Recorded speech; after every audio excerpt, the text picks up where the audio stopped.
کہ اگر ان دونوں میں سے تم کسی ایک کو یا دونوں کو بڑھاپے کی عمر میں پاؤ تو کیسے تمہیں رہنا ہے؟ فلا تقل لهما اف، انہیں اف تک نہیں کہنا، ولا تنہرہما، انہیں ڈانٹنا نہیں، وقل لهما قولا کریما، اور ان سے نرمی، محبت، پیار اور عزت کے ساتھ بات کرنا ہے، واخفض لهما جناح الذل من الرحمہ، اور ان کے لیے اپنی رحمت کے پر بچھا دینا ہے، وقل رب ارحمہما کما ربیانی صغیرا، اور ان کے لیے دعا کرتے رہنا ہے کہ اے میرے رب ان دونوں پر ایسے ہی رحم فرما جیسے ان دونوں نے بچپن میں مجھے پالا تھا۔ اب آپ سوچیں، ہم میں سے ہر ایک کو یہ سوچنا چاہیے کہ ہمارے ماں باپ چاہے وہ زندہ ہیں دونوں یا دونوں میں سے کوئی ایک، یا دونوں کا انتقال ہو چکا ہے یا دونوں میں سے کسی ایک کا، ہم نے آخری بار اپنے ماں باپ کے لیے کب دعا کیا تھا؟ اگر روز کرتے ہیں بہت اچھی بات، لیکن یہ بہت افسوس کی بات ہے کہ ایک تو آج ہمیں دعاؤں کی توفیق نہیں مل رہی، ہم دعائیں نہیں کر رہے ہیں، اور اس کے ساتھ ساتھ یہ کہ خاص طور سے ماں باپ جو ہمارے سب سے بڑے محسن ہیں ان کے لیے ہم دعاؤں کا اہتمام نہیں کرتے۔ آج دنیا مدر ڈے، فادر ڈے اور نہ جانے کیا کیا مناتی ہے، لیکن یہی فادر ڈے، مدر ڈے منانے والے کتنا ماں باپ کے حقوق کا خیال رکھتے ہیں، ماں باپ کے تعلق سے اسٹیٹس لگاتے ہیں، ماں باپ کی عظمت، اہمیت، مقام، مرتبہ سب سمجھتے ہیں، لیکن ان کی زندگیوں میں جھانک کر دیکھو کتنی کوتاہیاں، کتنی کمیاں ہیں۔ ماں باپ کو ڈانٹ دینا، جھڑک دینا، ماں باپ کو برا کہنا، بعض دفعہ ماں باپ کو گالیاں تک دے دینا، یا ماں باپ کو گالی دینے کا سبب بننا۔ پیارے رسول صلی اللہ علیہ وسلم نے ایک حدیث کے اندر کیا فرمایا؟ من الکبائر شتم الرجل والدیہ، کبیرہ گناہوں میں سے گناہ یہ ہے کہ انسان اپنے ماں باپ کو گالی دے۔ صحابہ کرام رضی اللہ عنہم اجمعین نے پیارے رسول صلی اللہ علیہ وسلم سے پوچھا وَهَلْ يَسُبُّ الرَّجُلُ وَالِدَيْهِ، اللہ کے نبی صلی اللہ علیہ وسلم آپ کہہ رہے کبیرہ گناہ یہ، کبیرہ گناہوں میں سے گناہ یہ کہ انسان اپنے ماں باپ کو گالی دے، کیا کوئی اپنے ماں باپ کو بھی گالی دیتا ہے؟ آپ صلی اللہ علیہ وسلم نے فرمایا نعم، ہاں، کیسے؟ يَسُبُّ أَبَا الرَّجُلِ فَيَسُبُّ أَبَا، ایک انسان کسی کے باپ کو گالی دیتا ہے تو وہ پلٹ کر اس کے باپ کو گالی دیتا ہے، وَيَسُبُّ أُمَّهُ فَيَسُبُّ أُمَّهُ، یہ کسی کی ماں کو گالی دیتا ہے تو وہ پلٹ کر اس کی ماں کو گالی دیتا ہے۔ تو انسان ڈائریکٹ اپنی ماں کو گالی نہیں دے رہا، باپ کو گالی نہیں دے رہا، لیکن اپنے ماں باپ کو گالی دیے جانے کا کیا ہے؟ سبب بن رہا۔ یہ کتنی بڑی جو ہے توہین ہے ماں باپ کی، کہ آپ انہیں ڈانٹیں، انہیں جھڑکیں، انہیں برا بھلا کہیں۔ بعض نوجوان تھوڑے مالدار ہو جاتے ہیں تو آپ ان کا رویہ دیکھیے ماں باپ کے تعلق سے، یہ کتنی عجیب بات ہے کہ جو ہمارے دنیا میں آنے کا سبب بنے، جنہوں نے ہمارے ناز، نخرے، ہماری ساری چیزیں برداشت کی، جنہوں نے ہماری گندگیاں تک صاف کی ہیں، ہم ان ماں باپ کا خیال نہ رکھ سکیں، اس ماں کا، اس باپ کا احترام ہم نہ کر سکیں، ان کے لیے دعائیں نہ کر سکیں۔ اگر ہماری دعا کی وجہ سے ہمارے ماں باپ کے مقام کو بڑھا دیا جائے، یہ کتنی شرف کی بات ہے۔ پیارے رسول صلی اللہ علیہ وسلم فرماتے ہیں کہ ایک انسان کے مقام کو بڑھا دیا جاتا ہے، اللہ بڑھا دیتا ہے، تو وہ کہتا ہے اللہ سے، اللہ میں نے اتنی نیکیاں تو نہیں کی ہیں، پھر یہ مقام، یہ مرتبہ کیوں؟ تو اللہ کیا کہتا ہے؟ باستغفار ولدک لک، دنیا میں تیری اولاد تیرے لیے استغفار کر رہی، دعائیں کر رہی، تمہارے لیے، تمہارے گناہوں کی معافی کے لیے اللہ سے دعا کر رہی ہے، اس لیے تمہارا مقام بڑھایا جا رہا ہے۔ ماں باپ زندہ ہیں تب بھی ان کے حقوق ادا کریں، اور ماں باپ کا انتقال ہو چکا ہے تب بھی ان کے حقوق کا خیال رکھنا چاہیے، اور حقوق میں سب سے بڑا حق کیا ہے؟ ان کے لیے دعائیں کرنا۔ اللہ نے سورہ بنی اسرائیل کی آیتوں میں کئی ایک چیزیں کہیں، اور آخر میں کیا کہا؟ وَقُلْ رَبِّ ارْحَمْهُمَا كَمَا رَبَّيَانِي صَغِيرًا، آپ یہ دعا کرو کہ اے میرے رب ان دونوں پر ایسے ہی رحم فرما جیسے ان دونوں نے بچپن میں مجھے پالا تھا، میری پرورش کی تھی۔ ماں باپ جیسے بھی ہیں، جیسے بھی ہیں، کبھی اپنی اولاد کا برا نہیں چاہتے، کبھی برا نہیں چاہتے۔ پیڑ جب تک ہے، پھل نہیں دے رہا ہے، اس کے درخت سے انسانوں کو سایہ ملتا ہے۔ آپ سوچیں، آپ پوچھیں ان لوگوں سے جن کے ماں باپ کا انتقال ہو چکا، پوچھیں ان سے کس کیفیت سے گزرتے ہیں جب مشکل حالات میں آتے۔ ماں کی دعائیں، باپ کی دعائیں بڑی اہمیت کی حامل ہوتی۔ آج اگر آپ مشکل میں پھنس جائیں نا، ابا کے پاس جائیں، اماں کے پاس جائیں، ان سے دعاؤں کے لیے کہیں۔ بڑے ہو گئے تو کیا ہوا؟ عمر بڑی ہو گئی ہے تو کیا ہوا؟ اب بھی اپنے ماں باپ کے لیے آپ چھوٹے ہیں، اب بھی اپنے ماں باپ کے لیے آپ وہی چھوٹے سے بچے ہیں کہ جو بچپن میں تھے، جو کیفیت تھی۔ اپنی مشکل اپنے ماں باپ کے سامنے رکھیں اور کہیں ابا جان اس مشکل میں ہو دعائیں کر دیجیے۔ پیارے رسول صلی اللہ علیہ وسلم نے حدیث کے اندر کیا فرمایا کہ ایک باپ کی دعا اولاد کے حق میں قبول ہوتی ہے، باپ کی دعا اولاد کے حق میں قبول۔ اس لیے ہمیشہ ہمیشہ والدین جب تک زندہ ہیں، دونوں میں سے کوئی ایک بھی ہے، ان کی دعائیں لیتے رہیے، ان کی خدمت کیجیے۔ یہ کوئی عیب کی بات نہیں ہے۔ آج کا نوجوان یا اس دور میں ہم اتنے زیادہ گئے گزرے ہو چکے ہیں کہ اپنے ماں باپ کی خدمت کرنا بھی ہم جو ہے معیوب کی بات سمجھتے ہیں کہ یہ کیا ماں باپ کے پیر دبانا، یہ کون سی دنیا میں جی رہے ہو، یہ کون سی بات ہوئی؟ نہیں، یہ نہیں کرنا۔ ہمارے پیارے رسول صلی اللہ علیہ وسلم کی تعلیم، نبی کریم صلی اللہ علیہ وسلم نے ہمیں یہ نصیحتیں کی ماں باپ کا خیال رکھنا ہے، یہاں تک کہ ماں باپ اگر مشرک ہو اور وہ زندہ ہے تب بھی ان کے ساتھ اس نے سلوک کرنا۔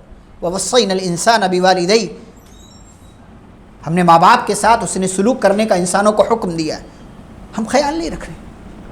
یہ بندوں میں سب سے پہلے نمبر پر یہ آتے ہیں وہ لوگ جو زندہ ہیں، جن کے ساتھ ہمارا اٹھنا بیٹھنا ہے، یہ پہلے نمبر پر ہے۔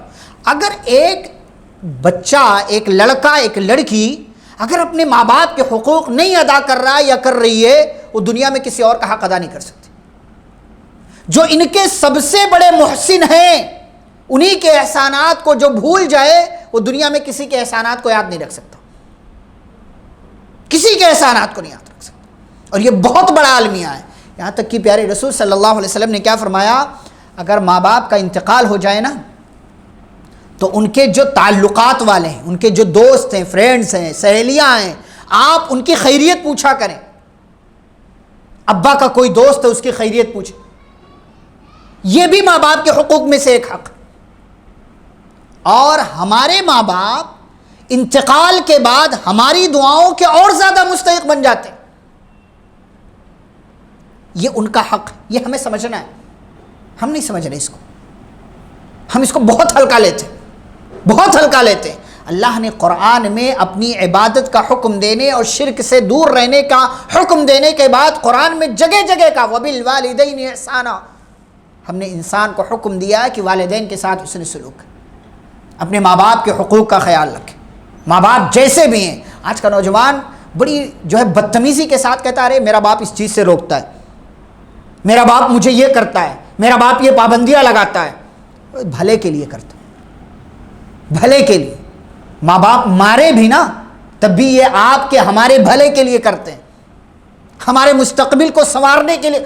ماں باپ کبھی برا نہیں چاہتے، ہو سکتا ہے ان کے بعض فیصلے سے آپ کی زندگی میں وقتی طور سے مشکل آ جائے، لیکن واللہ ان کے دل میں کبھی اپنی اولاد کے لیے کچھ برا نہیں ہوتا ہے۔ ایکسیپشن ہے، بعض دفعہ ایسے ماں باپ بھی ہوتے ہیں جو ظالم ہوتے ہیں، ایکسیپشن ہے، لیکن ہمیں اپنے ماں باپ کے حقوق کا خیال رکھنا چاہیے اور اپنے ماں باپ کے رائٹس کو ادا کرنا چاہیے، ورنہ اللہ رب العالمین خصوصی طور سے اس تعلق سے سوال کرنے والا۔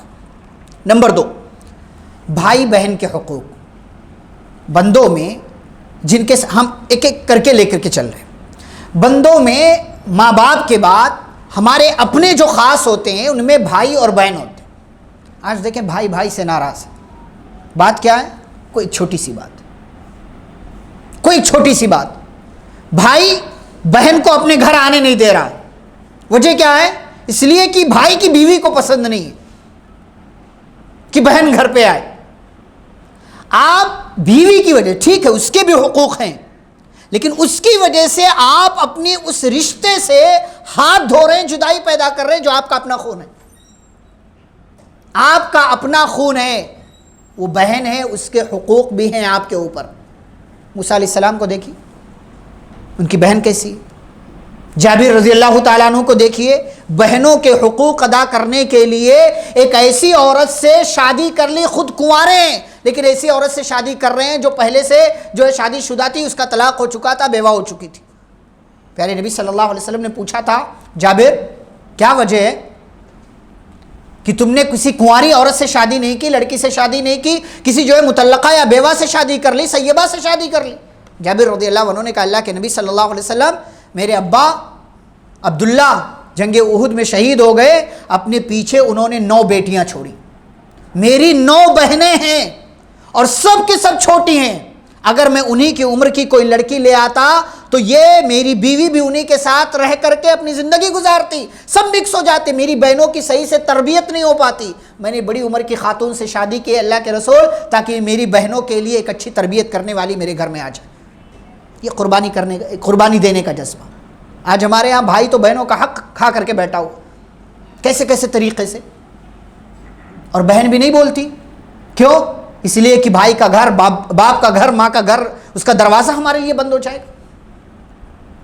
نہیں بول رہے. یہ بھائی بہنوں کی ناراضگی. حضرت امام حافظ ابن حجر رحمہ اللہ اپنی بہن کے تعلق سے بیان کرتے ہوئے کہتے ہیں کہ یہ میری بہن عالمہ فاضلہ خاتون، بڑی پائے کی نیک خاتون. حافظ ابن حجر رحمہ اللہ جنہوں نے صحیح بخاری کی شرح لکھی، فتح الباری، بہت عظیم شرح، ایک بہت بڑا نام ہے، 852 ہجری میں انتقال ہوا، بہت بڑا نام ہے حدیث کے، بلوغ المرام انہی کی لکھی ہوئی. کہتے میری ماں کا بچپن میں انتقال ہو گیا، میری ماں کے بعد میری پرورش میری بڑی بہن نے کی، اور میری بہن میرے لیے مہربان تھی، بہت زیادہ شفیق تھی، محبت کرنے والی، میری ساری چیزوں کا خیال رکھنے والی. وہی امی بعد امی، اور کہا میری ماں کے بعد میرے لیے ماں میری بہن تھی. ماں کی محبت، بہن کی محبت سب مل کر کے میری بہن نے مجھے دیا ہے. ہمیں بہنوں کا خیال رکھنا چاہیے، بھائیوں کا خیال رکھنا چاہیے. ناراضگی نہیں ہونی چاہیے. بھئی اپنوں سے کیا ناراضگی؟ چھوٹی چھوٹی باتیں ہوتی رہتی ہیں، چھوٹے چھوٹے واقعات ہوتے رہتے ہیں. ان کی ہمارے یہاں مسئلہ کیا ہے نا، ہم ناک کا مسئلہ بنا لیتے. نہیں، سوال ہی نہیں پیدا ہوتا. کوئی بیچ میں کام بنانے کے لیے، مسئلہ سلجھانے کے لیے آئے تو اس کو بھی ڈانٹتے، جاؤ اپنا دیکھو، ہم اپنا معاملہ سلجھا لیں گے، تمہارا کیا کام، تمہیں بیچ میں پڑنے کی ضرورت نہیں ہے. غلط بات. بھائی بہن ہمارا اپنا خون، ہمارا اپنا رشتہ، ہمارا اپنا تعلق، ان کے حقوق بھی خیال رکھنا، ان کے حقوق ادا کرنا اور ان کے حقوق کا خیال رکھنا ہمارے لیے بہت ضروری ہے.